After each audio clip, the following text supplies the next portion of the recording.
यहाँ हम जानेंगे नर्सिंग फील्ड के सबसे पॉपुलर और सबसे हाई डिमांडिंग कोर्स के बारे में। जी हाँ दोस्तों, मैं बात कर रहा हूँ बीएससी नर्सिंग कोर्स की। सबसे पहले हम जानेंगे बीएससी नर्सिंग कोर्स क्या है, इसमें कौन कौन से स्टूडेंट एडमिशन ले सकते हैं, इसका एलिजिबिलिटी क्राइटेरिया क्या है, आपको कितनी फ़ीस पे करनी होती है और कितना समय देना होता है।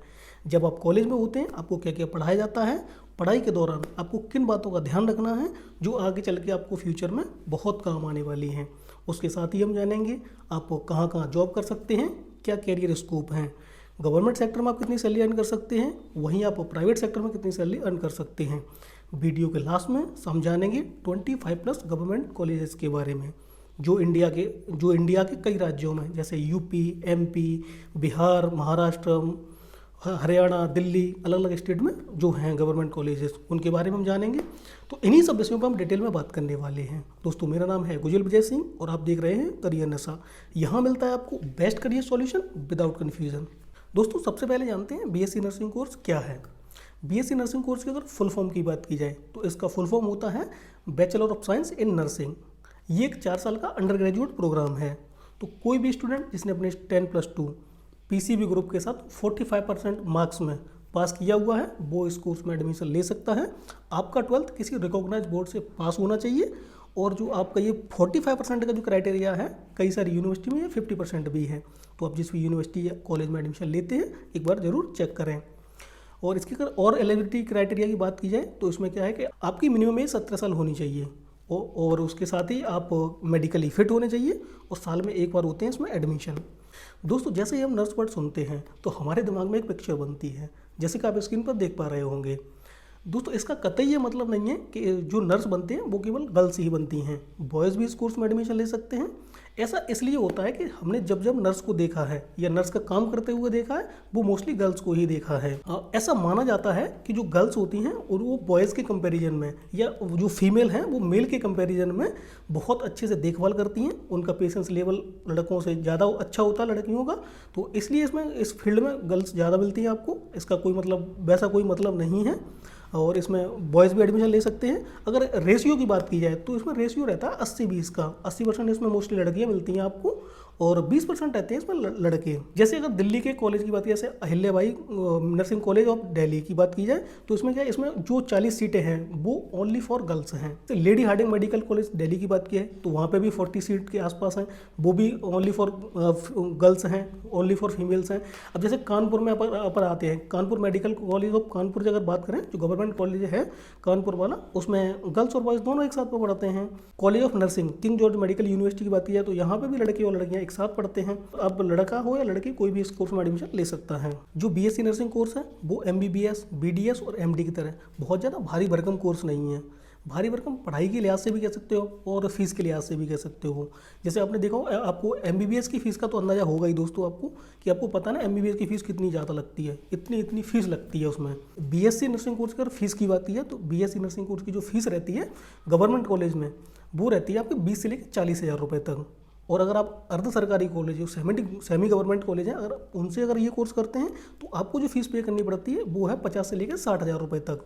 वहीं अगर आप प्राइवेट कॉलेज से करते हैं तो आपको जो फीस पे करनी पड़ेगी वो है 70,000 रुपये से लेकर 1.5 लाख रुपये तक। और जो मैं आपको जो फीस बता रहा हूँ ये 1 साल की फ़ीस है। कई सारी यूनिवर्सिटी हैं जो सेमेस्टर वाइज अगर पढ़ाई कराती हैं तो सेमेस्टर वाइज भी अगर करा रही हैं तो उनके लगभग यही खर्चा रहता है। और कुछ यूनिवर्सिटी हैं जो आज भी ईयरली एग्जाम करा रही हैं तो उनकी भी फीस यही रहती है। ये एक फ़ीस का फेयर आइडिया है। दोस्तों अब बात करते हैं सिलेबस की। इसमें जो सिलेबस होता है ना, जो भी आपको पढ़ना होता है वो सारा पढ़ना होता है आपको इंग्लिश में। तो हिंदी वाले बच्चे ज़्यादा टेंशन ना लें। आप हिंदी, मैं मानता हूँ इंग्लिश थोड़ी टफ है लेकिन आपको थोड़ी सी मेहनत करके आप इसमें पढ़ाई कर सकते हैं, कोई दिक्कत नहीं है। इसके सिलेबस की बात की है तो इसमें जो सिलेबस आपको पढ़ना होता है वो रहता है आपको इंग्लिश आपको पढ़नी होती है। इंग्लिश एज ए सब्जेक्ट भी आपको पढ़नी होती है यहाँ पे। फिर उसके बाद एनाटॉमी है, फिजियोलॉजी है, न्यूट्रिशियन है, उसके अलावा बायोकेमिस्ट्री है, नर्सिंग फंडामेंटल्स हैं, साइकोलॉजी है, माइक्रोबायोलॉजी है, फिजियोलॉजी है, इंट्रोडक्शन टू कंप्यूटर है, साइकोलॉजी है, पैरामेड जो फार्माकोलॉजी आपको पढ़नी होती है, पैथोलॉजी आपको पढ़नी होती है इसमें, और कम्युनिकेशन हेल्थ नर्सिंग और कम्युनिकेशन एंड एजुकेशन आपको पढ़ना होता है। इसमें मेंटल हेल्थ नर्सिंग की आपको पढ़ाई करनी होती है, नर्सिंग रिसर्च एंड स्टैटिक्स आपको पढ़ने होते हैं, मिडवाइफरी एंड ऑब्स्टेटिकल्स, और आपको मैनेजमेंट जो होता है नर्सिंग मैनेजमेंट एंड सर्विस और एजुकेशन, आपको ये सारे सब्जेक्ट इसमें हैं वो आपको पढ़ने होते हैं। दोस्तों अगर मैं इसके स्कोप की बात करूं तो आप स्कोप का इस बात से अंदाजा लगा सकते हैं कि आपने जो भी आपको ठीक ठाक सा हॉस्पिटल, आप किसी शहर में जाएंगे तो आपने जो ठीक ठाक सा हॉस्पिटल आपको दिखता है जहाँ एक दो डॉक्टर बैठते हों, तो वहाँ जो भी, जैसे ठीक ठाक से हॉस्पिटल की अगर मैं बात करूँ तो वहाँ पे जो भी स्टाफ रहता है इंक्लूडिंग डॉक्टर्स, वहाँ इस हॉस्पिटल में जितना भी स्टाफ होगा उसमें से 50% से ज़्यादा आपको जो स्टाफ मिलता है वो नर्स होते हैं। तो आप इस बात से अंदाजा लगा सकते हैं इस फील्ड में कितना स्कोप है और कितना पोटेंशियल है। दोस्तों अगर इसमें सैलरीज की बात की जाए, अगर आप गवर्नमेंट सेक्टर में जो जॉब करते हैं तो आपको जो सैलरी मिलती है वो 70 से 80 हज़ार रुपये तक आप कमा सकते हैं, और 40 हज़ार रुपये भी हो सकती है। और अगर आप प्राइवेट कॉलेज में जो ये जो सैलरी मैं आपको बता रहा हूँ वो है जो नर्सिंग ऑफिसर होते हैं ना, एम्स में एक वैकेंसी आती है नर्सिंग ऑफिसर की। जब आप as an nursing officer appoint हो जाते हैं तो आपको जो सैलरी मिलती है ना, स्टार्टिंग सैलरी वो 70 से लेकर 75 हज़ार रुपये के आसपास रहती है।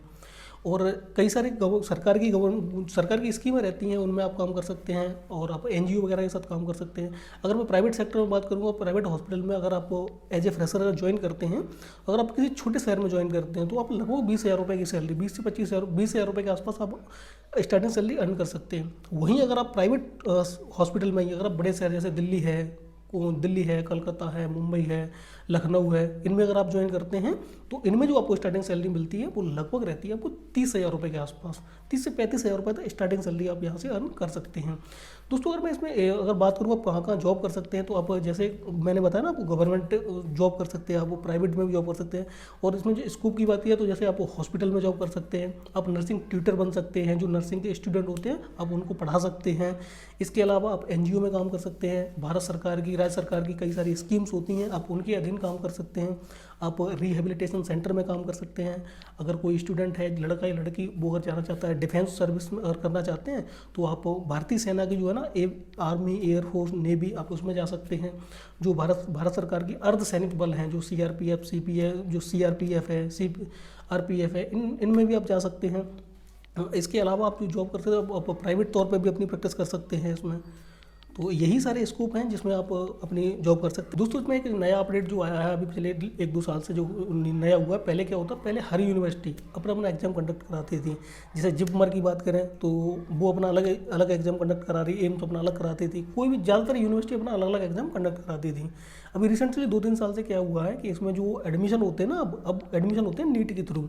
आपको नीट का एग्ज़ाम देना होता है, इसके लिए आपको नीट का एंट्रेंस एग्जाम देते हैं और आप उसी के बेस पे आपका सिलेक्शन होता है, आपको गवर्नमेंट कॉलेज उसी के हिसाब से मिलते हैं। ऐसा नहीं है कि सारे कॉलेजों में नीट के थ्रू ही एडमिशन होता है। आज भी कई सारे कॉलेज हैं जिनमें जो अपने खुद के एग्जाम कंडक्ट कराते हैं, उसके अलावा कुछ प्राइवेट कॉलेज हैं जिनमें आपको डायरेक्ट एडमिशन भी मिल जाता है। गवर्नमेंट कॉलेजेस की अगर मैं बात करूं तो इसमें जो गवर्नमेंट कॉलेजेस हैं, तो सबसे पहले बात करते हैं यूपी के गवर्नमेंट कॉलेजेस के बारे में।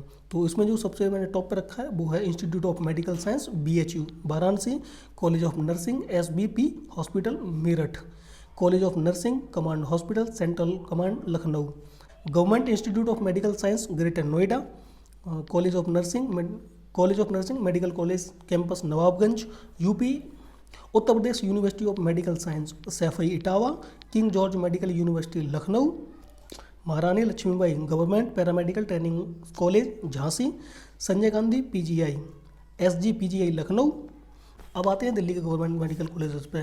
Florence Nightingale college of nursing GTB hospital Delhi, doctor Ram Manohar Lohia college of nursing Delhi, college of nursing lady Harding medical college Delhi, जिसको मैं पहले आपको बता चुका हूँ, और college of nursing BMMC Safdarjung hospital Delhi, Ahilyabai college of nursing Loknayak hospital Delhi.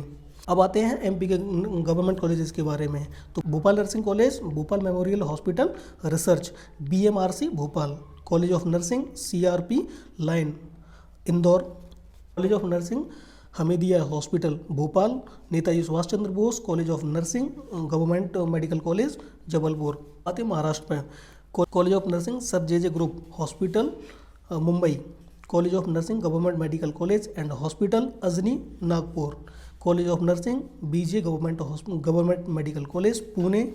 Punjab के अगर गवर्नमेंट मेडिकल कॉलेजों की बात की जाए तो उसमें है army college of nursing Deepnagar Jalandhar government medical college, college of nursing Rajendra hospital Patiala, college of nursing Guru Gobind Singh hospital, Farid university of health science Faridkot. Rajasthan की अगर बात करें तो राजस्थान में है college of nursing Nayapur Kota, government college of nursing Sardar Patel medical college Bikaner, government of nursing SMS hospital Jaipur. इसमें अगर है जैसे जयपुर के अलावा इसमें जोधपुर, अलवर, चूरू, यहाँ पे भी आपके गवर्नमेंट मेडिकल कॉलेज हैं।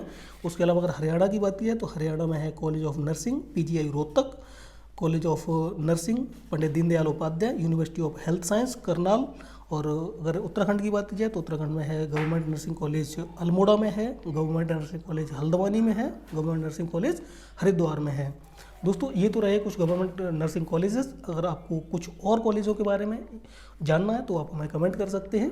दोस्तों इस चैनल पर मैं ऐसे ही नए नए कोर्सेज और अलग अलग डिफरेंट कोर्सेज के बारे में जानकारी लाता रहता हूँ। आप चाहें तो चैनल को सब्सक्राइब कर सकते हैं। मिलते हैं दोस्तों अगले वीडियो में।